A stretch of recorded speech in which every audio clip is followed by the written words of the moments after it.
अस्तित्व की अनंत लय में कुछ भी बिना कारण घटित नहीं होता और कुछ भी बिना अपनी छाप छोड़े विलुप्त नहीं होता। कर्म और पुनर्जन्म दो अलग अलग सत्य नहीं हैं। वे एक ही शाश्वत धड़कन की दो धड़कनें हैं।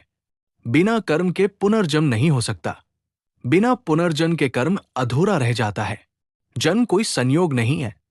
शरीर भले ही माता और पिता के संयोग से बनता हो, परंतु उसमें चेतना का जो प्रकाश प्रकट होता है वो पिछले जन्मों के कर्म संस्कारों से आगे बढ़कर आता है।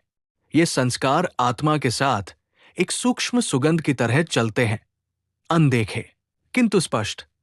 यही कारण है कि शिशु बिना सिखाए दूध पीना जानता है। ऐसे सहज ज्ञान इस जीवन की शिक्षा नहीं है, बल्कि पिछले जीवन यात्रा की स्मृतियां है। पुनर्जन्म का निषेध आत्मा और उसे संचालित करने वाले नियम का निषेध है। यदि हमारे कर्मों के फल केवल इसी जीवन तक सीमित होते तो ब्रह्मांड का नैतिक क्रम ढह जाता। फिर भला क्यों कोई अच्छाई का प्रयास करे, जब बुराई तत्काल सुख दे सकती है और सत्कर्म कभी कभी दुख भी ला सकते हैं। कर्म का नियम सुनिश्चित करता है कि हर कारण अपना प्रभाव पाएगा, चाहे उसके प्रकट होने में जन्मों का समय क्यों न लगे। दुनिया को देखिए, कौशल और क्षमताओं में जो भिन्नताएं हैं वे संयोग नहीं है, वे पहले बोए गए बीजों का खिलना है। शरीर जीव विज्ञान से बनता है, परंतु जीवन भीतर से कर्म से गढ़ा जाता है, उन सूक्ष्म तरंगों से जिन्हें हमारे विचार, वचन और कर्म उत्पन्न करते हैं।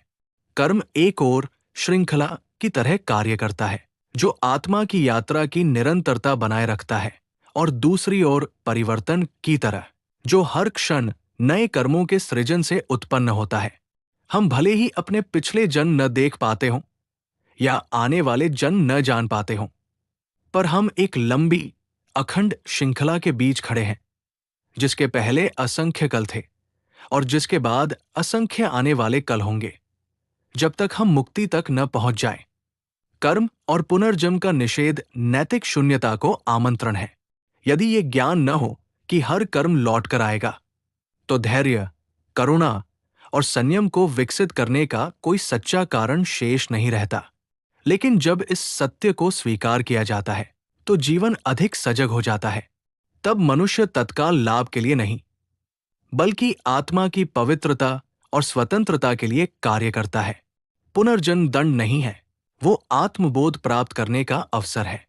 ये मुक्ति की ओर बढ़ती यात्रा की निरंतरता है।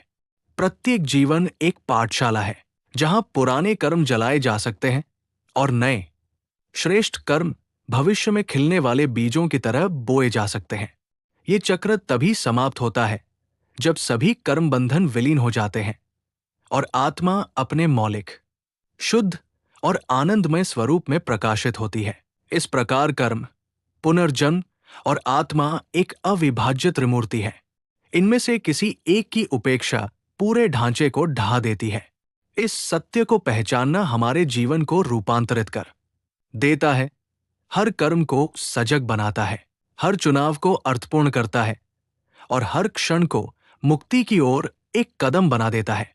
जीवन एक पृष्ठ नहीं है, ये जन्मों के पार लिखा हुआ एक विशाल शास्त्र है और उसकी स्याही है कर्म। आज हम जो लिखते हैं वही कल हमारी कहानी बनेगा। धन्यवाद।